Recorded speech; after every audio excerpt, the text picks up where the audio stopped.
you wrote it out and filler. So when the materialist is thinking, you put in a filler, you say, no, we're not selling them, we put something in there, take his mind away from the money that he's thinking about partying with. It's very good, that filler.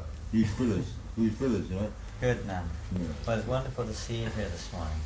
Thank you for coming. Just a moment's association with pure devotee, one can achieve the perfection of life.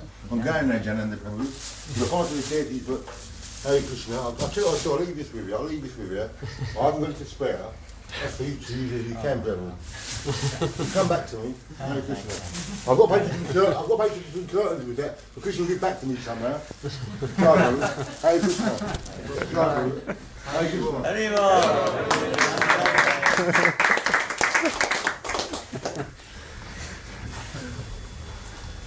Krishna's guiding the wanderings of all living beings. I mean, nothing goes in vain.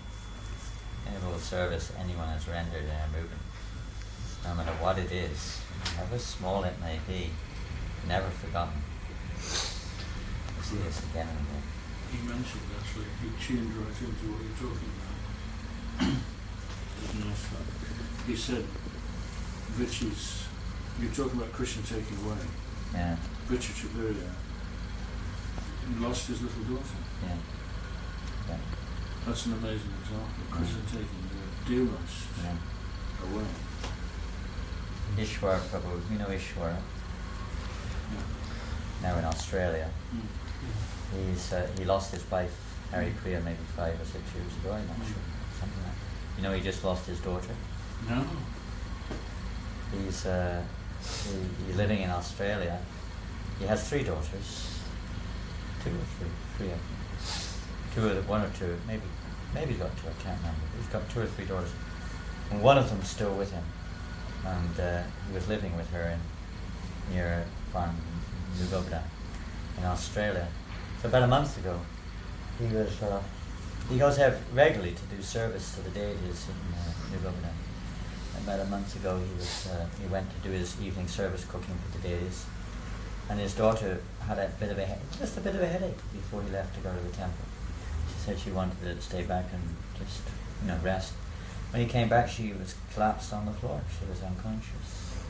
He took her to hospital quickly. By the time we got to hospital, they quickly looked at her. They didn't quite know what was going on, of course. She had a heart attack within a short time of reaching the hospital. Within 2 hours, she left her body and passed away. She was 25 years old or something. She had meningitis. That was what had happened. And so I wrote to Ishwar as soon as I found out, and I said, because we know each other quite well. So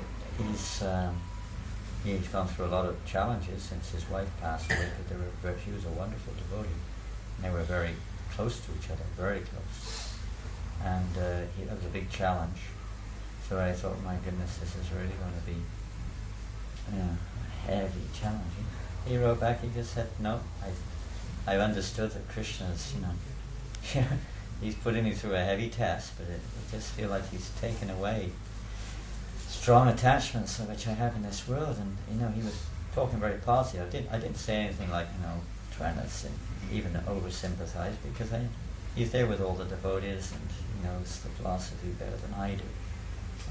I just said, if there's anything I can do for you, please let me know. Anything whatsoever, if I can, let me know. And he just wrote back and said that the only thing I ask, if you can please do for me, is to prepare yourself for death. Because it can come to any one of us at any moment. That's what he wrote. He said, I don't want anything else. Please just do that.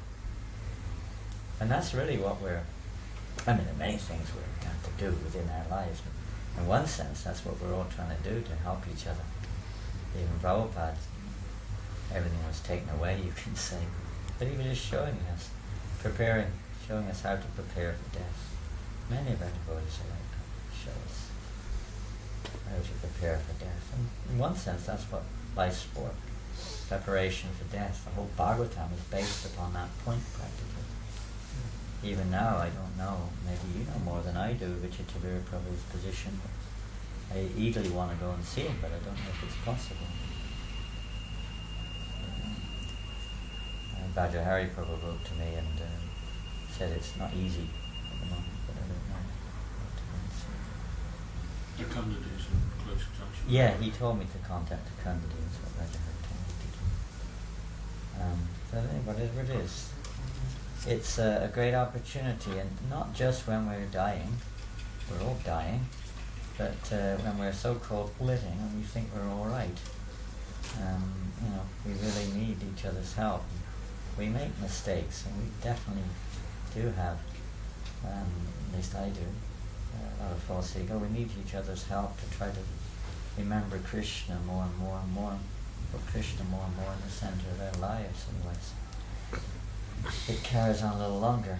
I was talking to Vyasaki Prabhu yesterday, and there was one devotee, I don't know if many of you knew him, his name was Radha-Kund. Some of you may have known him, he was in Vrindavan, American. Did you know him, Rachel?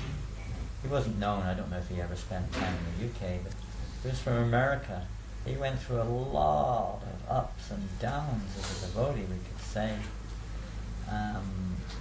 Not even able to follow the regulated principles very well, but he became determined at a certain point of his life that, he didn't want to carry on like this. He really wanted to become Krishna conscious, and he knew that his weaknesses were strong. Then he went to India, and he literally performed great austerity. I'm not propagating this necessarily, going on Sankirtan, preaching, whatever it is great austerity. But he decided he was going to perform great austerity, so he went to India, and he just literally lived in Vrindavan like a poverty-stricken beggar for years. He wasn't even allowed to stay in the temple for various reasons of the past, and he just lived under trees, wherever he courtyards, wherever he could lie down. Sometimes he would sleep, and he would just live from day to day with nothing practically. He would just chant Hare Krishna all the time, and just his mind, of course, had affection for various things, but praying, intensive prayer, something we often forget. Of course, it's one thing mechanical prayer is another thing sincere prayer, but he was praying, and it became more and more. He realized that this so-called pleasure of the material world was suffering, which it is. It may appear to be a temporary happiness, but it doesn't last too long. It's suffering. So he voluntarily made this plan to try to get free of that. And of course I can't speak from a higher source, but we saw the transformation in his life in one sense. Some say he became too transformed. He became overly Krishna conscious, too Krishna conscious. He would never stop talking about Krishna. And for many of us, it was too much, Can you talk about something else, Prabhu, can we talk about Krishna? Can you remind me, can you tell me something? He would just always be talking about Krishna.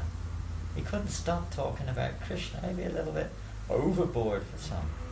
And even at his last days, I remember when he was traveling, he preached as well, he would go preaching.